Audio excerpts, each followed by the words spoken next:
ఓం. మనము ఇప్పుడు కృదంత రూపాణి పాఠ్యభాగంలో భాగంగా 5వ పాఠమైన తవత్ ప్రత్యయం నేర్చుకుంటున్నాం. 5వ కృదంతం తవత్. ఈ తవత్ ప్రత్యయం ఎప్పుడు వాడతాము? ఇది కూడా భూతకాలంలోనే వాడతాం.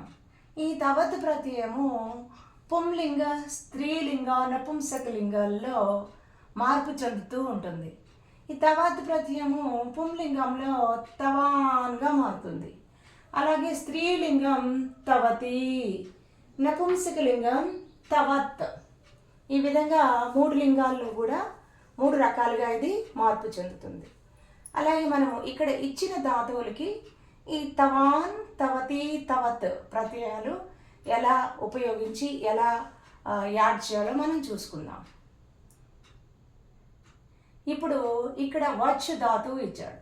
వచ్ ధాతు మార్పు చెంది ఉక్తగా మారుతుంది. ఉక్తవాన్ చెప్పేశాడు, ఉక్తవతి చెప్పేసింది, ఉక్తవత్ చెప్పాను.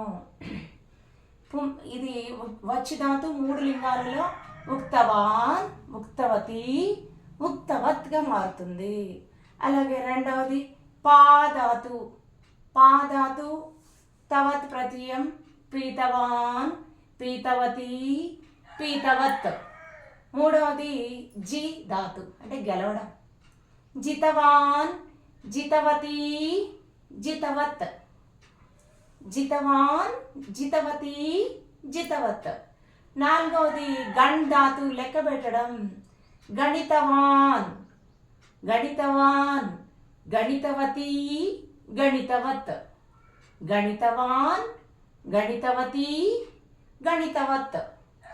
జ్ఞాధాతు. జ్ఞాధాతు అంటే తెలుసుకోవడం. జ్ఞానవాన్, జ్ఞాతవాన్, జ్ఞాతవతి, జ్ఞాతవత్. జ్ఞాధాతు ఎలా మారుతుంది? జ్ఞాతవాన్, జ్ఞాతవతి, జ్ఞాతవత్. అలాగే గమ్ ధాతు. గతవాన్, గతవతి, గతవత్. గమ్ ధాతు ఎలా మారుతుంది? గతవాన్, గతవతి, గతవత్ లాగా మారుతుంది. అలాగే పృష్ఠ ధాతు.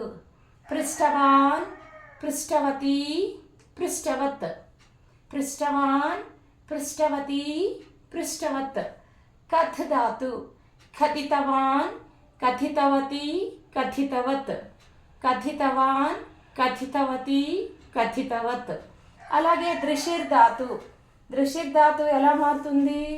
కొంచెం పరివర్తన చూసుకోవాలి. ఇక్కడ దృశిర్ ధాతు దృష్టగా మారుతుంది. దృష్టవాన్, దృష్టవతి, దృష్టవత్.